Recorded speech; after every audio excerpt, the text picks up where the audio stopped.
Tal cual se lo prometí, tenemos más títulos y este nos lleva directamente a Perú. Allí está nuestra compañera Carmen Alvarado con información de último instante. Carmen, qué gusto saludarte. Bienvenida. ¿Cómo estás, querido Andy? Muy buenas tardes. Seguimos actualizando la información desde la capital peruana y te comento algo muy preocupante porque el ministro de Educación, Morgan Quero, ha dicho que se ha identificado 85 docentes procesados o sentenciados por diversos delitos. Estamos hablando no solamente del delito de terrorismo, sino también hasta de homicidio, violación sexual, así como lo escuchas, Andy. Y por eso, en estos momentos yo me encuentro con Hugo Díaz, que él es experto en políticas educativas y también ha sido presidente del Consejo Nacional de Educación.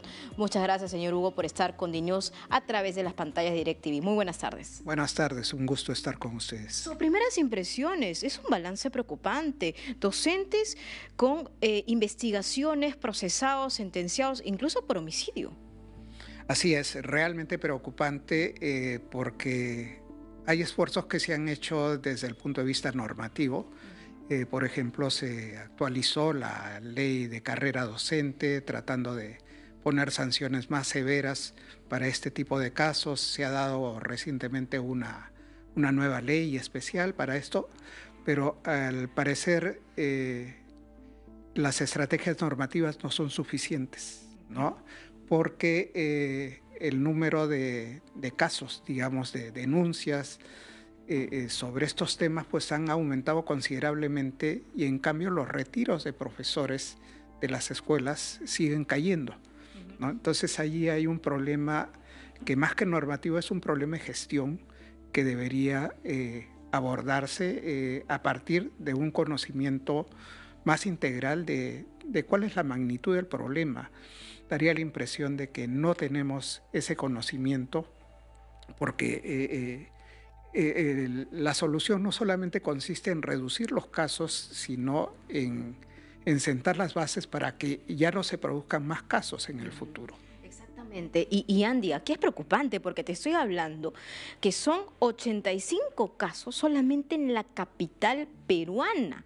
¿Te puedes imaginar que esta data, este barrido, si se hace a nivel nacional, podría ser más grave, contundente? Y lo ha dicho el propio ministro de Educación. Y acá yo voy a rescatar algo que usted también ha comentado, porque sin lugar a dudas muchos de los docentes no pasan los exámenes del magisterio, que es tan importante. Y muchos son contratados. Es decir, ¿por qué? Porque no hay profesores. Y se necesita profesores para todos los rincones del país. ¿Se hace seguimiento a esos profesores? ¿Cuáles son los antecedentes de esos profesores que están enseñando en estos momentos las generaciones de nuestro Perú? O sea, es realmente muy grave. Usted ha dicho, se necesita gestión. Sí, gestión, pero una magnitud me parece más articulada. Así es, se necesita mucha gestión, se necesita que las UGELes, las direcciones regionales de educación, pongan mucho más esfuerzo, sobre todo en aquellas localidades en donde comprobadamente se sabe que los índices de abuso sexual, de consumo de drogas, pues y de profesores que muchas veces son simpatizantes de posiciones terroristas, pues esas zonas más o menos ya se conocen, ¿no? Y entonces ahí es donde se requiere una acción intersectorial coordinada, porque no depende solo del Ministerio de Educación, ni tampoco del Poder Judicial, sino que se requiere que el Interior, se requiere que el Ministerio de Salud, por ejemplo, para ver toda la parte socioemocional, ¿no? Es decir... es un trabajo transversal. Es un trabajo transversal que requerimos, ¿no? Pero, como le digo, es bien importante que algunas medidas ya empiecen a adoptarse. Por ejemplo, el Poder Judicial debiese acelerar las sentencias en casos de Por supuesto, y ahí tenemos otro problema adicional, porque sabemos las carpetas fiscales que se acumulan y se acumulan.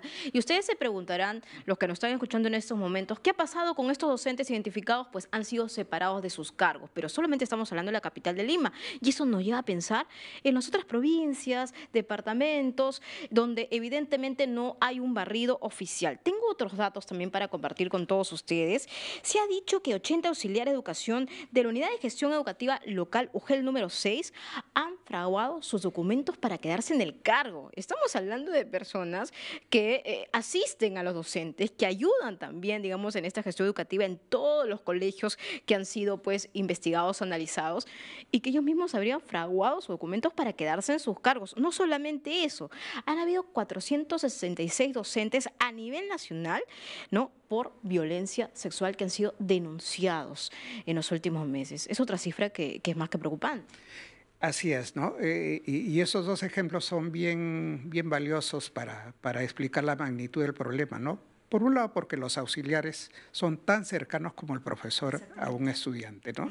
Y entonces se necesitan personas que sean muy probas, que estén ocupando ese tipo de cargos, ¿no? Y si ya un auxiliar, pues, para ingresar ha falsificado sus documentos, de repente, pues, ha incluido estudios que no los tiene y no han podido verificarse, pues ya ahí tenemos un problema. Pero existe la ley. Tenemos el artículo 49 de la ley de la reforma magisterial, ¿no?, que podría aplicarse en ese sentido de la violación sexual para la institución totalmente estos docentes, pero no se aplica la ley. Claro, ahí es donde le decía que normas existen, lo que falta es implementarlas bien. Y para esa implementación, pues se requiere que el Ministerio de Educación fortalezca ciertas áreas de su funcionamiento, porque la estructura del Ministerio de Educación en realidad obedece a lo que fue la estructura de los años 60 del siglo pasado. Algunas modificaciones han habido en el camino, pero lo que necesita el Ministerio ya con todos estos desafíos y problemas que se tienen, ya es otro tipo de estructura, ¿no? Por ejemplo, se requiere fortalecer todo el tema tutorial, ¿no? Para ver los aspectos socioemocionales de los profesores. El perfil psicológico. Estudiantes, claro, ¿no? Porque no solo son los estudiantes, los profesores también requieren ese tipo de ayuda, ¿no?